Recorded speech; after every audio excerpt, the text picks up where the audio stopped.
Hello everyone, welcome back to my channel. This is the next question of our CK series, and today we are going to learn how to create a persistent volume. But before starting that question, do we know what persistent volume really is? So for that, imagine if you're running an app that processes photos. You upload photos and the app saves them in a persistent volume. Even if the app goes down for maintenance or it crashes, your photos are still safe in persistent volume and can be accessed when the app comes back up. So this is how persistent volume really works. So our today's question is create a persistent volume with name pv-test of capacity 2 gigs and access mode read write once. The type of volume is host path and its location is srv/app-data. So let's move on to our killer coda playground.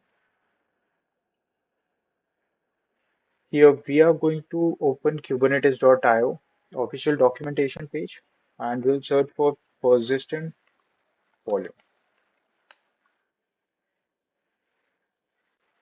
We'll open this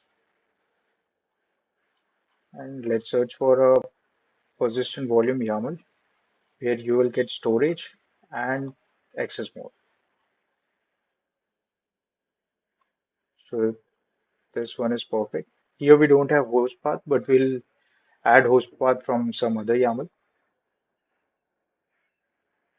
So vi pv-test.pyml. We are going to paste this here. So as per the question, the name of our persistent volume is pv-test. The capacity is 2 gigs and the access mode will be read write once. This is perfect.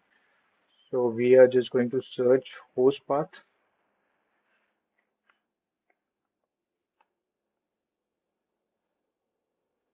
So we have host path here. We are going to just copy this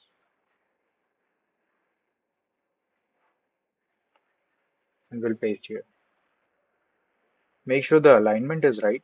It is just below your access mode. And we are going to provide the path here, which is /srv/app hyphen data. This is done. We have changed the name here. We have given the storage, access mode, and the path. Now we are going to save this. kubectl apply -f pv-test.yaml. So a persistent volume is created with the name pv-test. If you want to check kubectl describe pv-test, and you can see that the name is already specified here, pv-test. Its status is available. Its access mode is read write once. So access mode here determines how the volume can be accessed. Suppose if we have given read write once here, it means that it can be mounted by one node at a time in read write mode, and the capacity is 2 gigs. So capacity here is the storage size, and we have the path which is srv app-data, and this specifies the path on the host where data will be stored. So now we are going to check kubectl get pv, and here is our pv-test, and this is available. That's it for today's video. Thanks for watching.